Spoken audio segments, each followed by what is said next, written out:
Welcome to the best seat in the house. Nothing beats the view from Calhoun's at the Yard at a Tennessee Smokies game. But guess what? You have the best view in the house right now for episode number 2 of Bear Trax. And what a show we have for you today.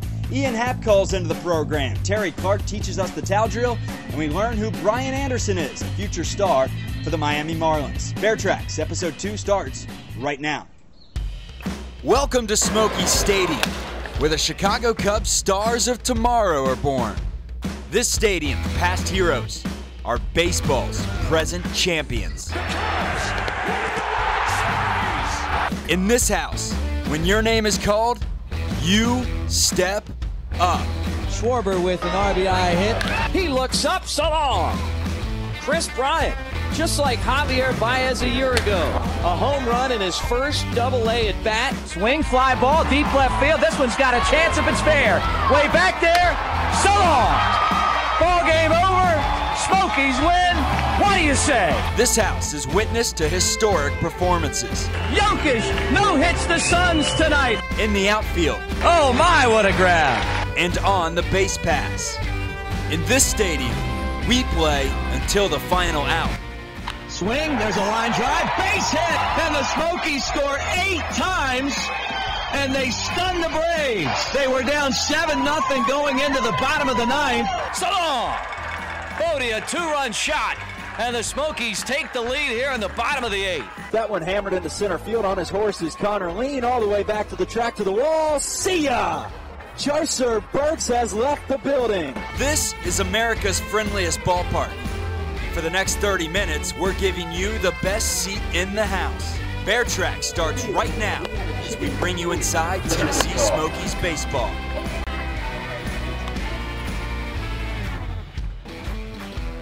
Welcome into the locker room, and thanks for joining us on episode number 2 of Bear Trax. Star Wars Night is always a huge success at the ballpark. My favorite promotion and just about everyone's favorite promotion. But we've never seen anything like last week's Star Wars Night, where 7,958 fans packed the stadium to make it the most in Smokies Stadium history. Let's take a look back at the sights and the sounds that was 2017 Star Wars Night. It may be most fans' favorite promotion of the season, but it's not just the people in attendance that get into Star Wars Night. Here's the pitch to Bodie. Swing, line drive, base hit, left field. That'll score Vossler, and the Smokies take a 5-0 lead. Star Wars Night is by far our biggest promotion of the year. It's always a crowd pleaser, which is why we always get the biggest attendance on those nights. So overall, cool night at the ballpark. We tie it together with Star Wars themed fireworks, to jerseys, to characters walking around the ballpark. This year's Star Wars Night drew 7,958 fans to the ballpark. That's the largest crowd in stadium history. Absolutely one of the best nights that's since I've been with the organization. You know, again, we set an attendance record and just an electric night. I mean, unfortunately, we didn't win the ball game, but it's still a great ball game in and of itself. I think it went by a little faster than we had hoped, but yeah, it was a great night. And again, probably the best night. Well, I'd say it was the best night since I've been with the company. The dark side was trying to corrupt young Jedis all night long, shades of Anakin Skywalker. The concourse was filled with characters and the atmosphere full of family fun entertainment. You know, the Regal Entertainment Group does a fantastic job supporting us for that night. It's a great tie-in. We have the lightsaber giveaway, we have characters roaming the concourse, and it's our first fireworks show this year, which made it extra special. But it's second to none. We put a lot of effort into that night, and the fans come out for it.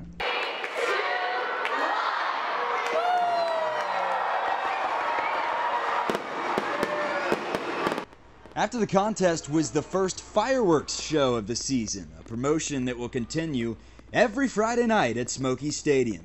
It's presented to you by Coors Light and by Pepsi. It lights up the sky and is the perfect way to cap off your Friday night. I'm pretty biased, but I really believe this when I say this. I think we have the best fireworks show in our league. It's hands down, you know, these guys continue to do a great job year in and year out. We certainly get more than what we pay for, and I think it has a lot to do if we do a number of shows every year. For the first time, the Tennessee Smokies teamed up with U.S. Cellular for the takeover day at Bearden Elementary School. Mick Gillespie brings us the sights and sounds from the youngsters. Bella Ford. When U.S. Cellular and the Tennessee Smokies teamed up for their takeover at Bearden Youth Sports, that meant big swings, sportsmanship, and of course smiles all around. Such an exciting event. The kids get to do mock interviews and interact with team members, play in the bouncy house. We're just really excited to partner with the Smokies and be able to do this for the kids. This year was the first time the Smokies teamed up with U.S. Cellular to put on this event, adding to the organization's long list of events giving back to the community. In years past, we've done a field makeover where we would go out and renovate a baseball, little league field, a softball field. This is the first year we've done this with them, where we go and kind of bring the Smokies experience, fan experience, to their park. And we just try to have a lot of fun with it. And we plan on doing another one this year. Bearden Youth Sports was the first, and we're scheduling number 2. Kids enjoyed the game, but after the contest's when the real fun begins. So the most exciting part of the night for them is the sprint from the field to the concession stand for their snack after the game. Visit SmokiesBaseball.com for more information on the U.S. Cellular takeover. When we come back, former Smoky and present Cub outfielder Ian Happ calls into the show. We have the Chicago Cubs outfielder on the line next. We're now joined by former Smoky. He played here in this ballpark last year. He's now a Chicago Cub, recently getting the call up to the big leagues. Ian Happ joins the program. First of all, Ian, thank you so much for joining us. How's the big league so far? It's great. Loving it. Really enjoying the league and travel and being a part of a pretty good team here. It took you 248 at-bats to hit 8 home runs last season. In your first 99 at-bats with Iowa this season, you hit 9 of them. How do you explain that power surge in such a little bit of time against tougher competition? I think it's just more consistency. I don't think the ultimate power is increased. I think it's just doing it more often, just getting yourself in a position to strike the baseball the way you want to more often. Talk about your time in Tennessee. How much fun do you have being a Smoky, and what makes this stadium so special? Yeah, I loved it. I had a great time there the second half of the year last year. Really love the staff there. Mark Johnson does a great job managing and play with a lot of great guys. So, I was fortunate for my time and really enjoyed the whole Southern League experience. I think it's a fun park. They draw well, and the crowd gets into it. They enjoy their baseball there, and it's always amazing. Wherever you go in the country, there's always a good contingent of Cubs fans. So just having a bunch of Cubs fans in Tennessee that like coming out and watching Smoky baseball is a lot of fun. You're ranked number 1 by some publications in the Chicago Cubs system. How do you deal with the pressure of being the number 1 prospect in an organization like the Chicago Cubs? I don't think it's pressure. I think it's nice to be a part of such a great organization. Nice to be a part of something so special, especially what they did last year, and the firepower that this team has this year. They're great up there. They got all-star at every position. So just being able to be a part of a system that takes care of their players, that really cares about us, is great. With the numbers that you put up in spring training, you really proved that you were ready for the big show, but you start off the season in AAA. Take me through your initial reaction when you found out you were going to start the season in Iowa. I was expecting it. I came into camp ready to learn, ready to soak in as much as I could and just be a sponge. So that was my goal going in. I was fortunate to play well and prove that I could start at the AAA level. So for me, I was just happy to be there, happy to be a part of it, and ready to get the season started. Ian Happ, everyone, former Smoky and present Chicago Cubs outfielder. Ian, thank you so much for dialing into the program today, man. Best of luck with the Cubs this season. Very appreciate it, man. Talk to you later. Hey, Smokies fans, it's me, the Rally Ranger, and I'm back to teach you how to Smoky Stadium 2017. Let's go. Of course, you can't get into Smoky Stadium without your Smoky Stadium ticket, which I'm going to purchase right now. Hello, I would like 1 Smokies ticket, please. All right, that'll be $9.50. Wow, that's a low price. You can't enjoy Smoky Stadium without a visit to the Go-To's locker room. Cool Cubs gear. Go Cubs, go. All right, Smokies fans, I'm going to teach you how to pick your seat. First things first, you got to pick your row. I like number 13 because it's lucky. This seat is too hot. Well, this seat's just too cold. This ain't even a seat. This seat's just right. Well, Smokies fans, now you know how to Smoky Stadium 2017. I'm gonna go now to get me a Trevor Clifton autograph. See ya. Hey folks, I'm Mick Gillespie with Smokies pitching coach Terry Clark. It's time for our Play Like a Pro segment. I've heard a lot about the towel drill. I see you guys doing that a lot during the week. Not when the people are here, but when the players are here, right? The fans. Tell me about the towel drill. Well, we start off our day. We get here, 2 o'clock, 2:30, pitchers get out on the field. We do all our running, stretching, throwing when nobody sees us. So, a lot of misconception about we get here at 6:30 for a 7 o'clock game. No, we're here early and to get all our work done. And when we're hot and we're loose and we're ready to go, some guys that aren't throwing on the side that day will use a towel drill as a tool to make themselves feel like they're getting out front and really starting to finish their pitches. So I'll show it to you a little bit, but you're going to have to hold the glove. Yeah, sure will. Right. So what happens is you'll sit right here at the very front of the mound with the glove like this. Okay. And what I try to do is go through my mechanics and hit your glove. And what you find out is you can go farther and farther and farther. So with you standing right there right now, I'll probably hit you right in the chest with this towel. Okay, so you want me to back up? So stay about right there. Okay. And what I try to do is I get out here and hit your glove with the towel. Okay. So what it's doing is it's getting me to finish my pitches here, like that. And then some guys, you can get farther and farther, but you want to get to the point where I can barely touch that glove. Let's go back a little further. Oh, now you're really pushing me. So I'm trying to get out there and try to get out as far as I can to finish. Okay. And all it's doing is it's teaching you that if I do this, which a lot of guys do, the stiff leg, I can't reach you. So what you're trying to do is try to understand that my chest, my head need to go over my front leg, which gives me another 12 inches to where I can hit that glove. And if I don't finish that way, I'm taking velocity off my fastball. I'm taking the finish, and with all your muscles the way they are in professional baseball, you don't want to feel like I'm hitting hard and pushing back and trying to throw the baseball as hard as I can. How easy can I throw the ball hard?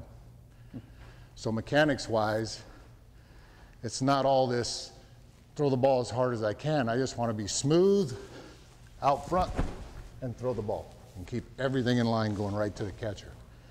And that's what they use the towel drill for. That's the towel drill with Smokies pitching coach Terry Clark.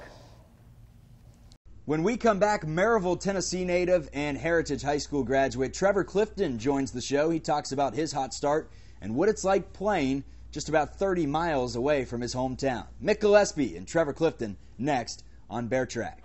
Ladies and gentlemen, welcome to the first annual Tennessee Smokies Hot Dog Eating Contest, brought to you by Elm Hill Hot Dogs and presented by Toyota Knoxville. Charlie Walter off to a quick start. That's his second dog. 2 dogs for Charlie Walter.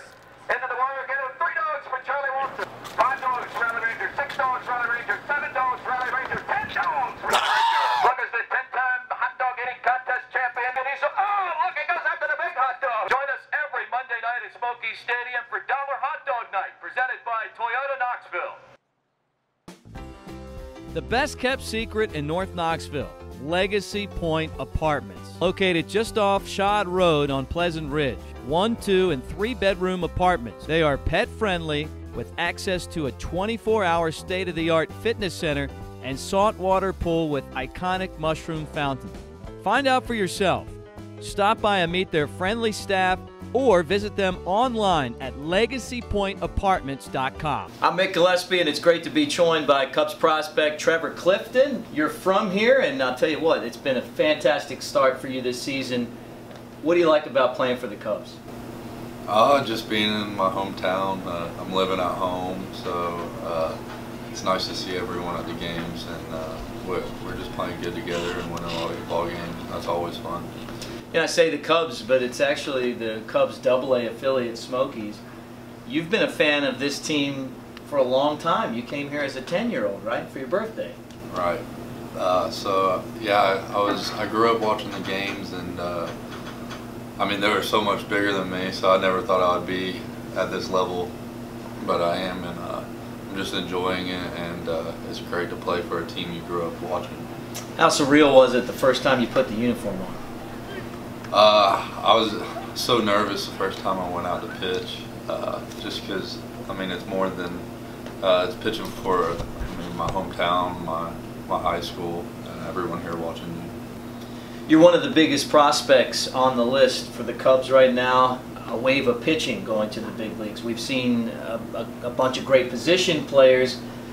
What's that feel like, knowing that you have a shot to make it to the big leagues, and not talking about years down the road, but sometime soon? Yeah, I think everyone's ultimate goal is to make it to the big leagues. I mean, minor league ball is fun, but there's it is a grind, and I think everyone's thinking the same thing as me. Is you grew up dreaming to make it to the big leagues, not play minor league ball. Hopefully as soon as possible. Yeah, and the Cubs right now, World Series champions a year ago. When the Cubs won the World Series, where did you watch it, and what did that feel like for you? I ended up watching it at my apartment. Me and my girlfriend, we just sat there and watched it, but it was awesome, and them winning it just pushes us even more down here, because we know they have the talent up there. We just got to beat them for a spot. Chris Bryant was last year's National League MVP. You and Chris Bryant drafted in the same class. He was one of the first Cubs prospects you met, wasn't he? Yeah, I played with him in Arizona, and I just remember the kid was a stud. That's all you can say. And then I watched Kyle Schwarber also, and it's just great watching all the talent come through. All right, thanks, Trevor Clifton, Cubs prospect. I'm Mick Gillespie. Now back to Charlie. So here's the Chicken Man. The Chicken Man, 225 on the season, a pair of home runs, and a slow roller up the middle. It's fielded by the Shoney's Bear. He flips it over to Homer the Hound, and they say, safe! They say he's safe at first base. Oh, and the Shoney's Bear cannot believe it. So here's the Rally Ranger, a 750 average, 19 home runs, and 75 RBIs, a very likely candidate for MVP. Here he goes, off the tee, launches it into left field, back to the track, to the wall. See ya! Home run for the Rally Ranger, and he moonwalks across first base. What a shot! That's the shot heard around the world by the Rally Ranger, and Team Shoney's Bear takes a 6-0 lead. What a shot! Ian Happ was the latest player called up to the bigs that played his baseball right here in this ballpark, but don't expect for him to be the last. Plenty more of the guys that come to town this year will be donning professional baseball jerseys in the next couple of years. One of those guys may be Jumbo Shrimp third baseman Brian Anderson. Mick Gillespie catches you up to the J Shrimp third baseman in this week's Star of Tomorrow segment. Meet Brian Anderson, the fourth-ranked prospect in the Miami Marlins system. The Jacksonville Jumbo Shrimp third baseman was originally drafted by the Twins in the 20th round of the 2011 draft, but decided to attend Arkansas, and his decision wasn't just to better his game. Being in high school, I wasn't quite sure if I was ready to go off on my own and be in professional baseball yet, and really for me it was all about, am I ready to go off and play in strange cities on my own and kind of live off on my own. I think that kind of got me ready for pro ball. His solid play on the diamond last year earned him his first Major League Baseball spring training invite. It was a great experience. Like I said, I was right next to each field in the locker room. The older guys, most of the big league guys, they kind of took me under their wing. They showed me the ropes, and they, I was able to learn a lot. Being around those coaches, being around just the wealth of knowledge that's up there. You have so many years of experience from, guys like Ichiro that have played in the big leagues for such a long time, and you have guys that have coached, or played, or both. For such a long time. There's just so much knowledge up there, and I was just trying to soak it in as much as I could. Sharing a locker next to Ichiro was more observation than communication. As far as talking, he's a very quiet guy. He doesn't really say a lot, but having a locker next to him and just being able to see it, just how he composes himself and how he cleans his locker every day, how everything's spotless, how he composes himself, how he's the first guy out to stretch every single day, and the guy's in his 40s, and the way he just goes out every day with energy, it's incredible. The Smokies return to town on Wednesday, and as always, it's a Mrs. Grissom salad, all-you-can-eat night. Friday and Saturday, our summer fireworks series continues. Also on Saturday is our Salute to Heroes Night. And finally Sunday, it's a U.S. Cellular Family Fun Day. First 1,000 fans will receive a Baez bobblehead. That's it for show number 2. We'll see you here next week. Same place, same time. Thanks for watching Bear Trax. Hi, I'm Jack, and I shopped here at Goatee's locker room here at Smokies Stadium. Hi, I'm Jack, and I didn't shop here at Goatee's locker room. At the Goatee's locker room, you can get some sweet Chicago Cubs gear here at the stadium, only in Kodak. I didn't go to Goatee's locker room, and I don't have sweet Chicago Cubs gear. Here at the Goatee's locker room, you and your best pal can dress like you're on the road to the show. Isn't that right? Me and my friend here, we didn't shop at Goatee's. So Smokies fans, don't be like this me. Shop at the Goatee's locker room today. You're kinda getting there.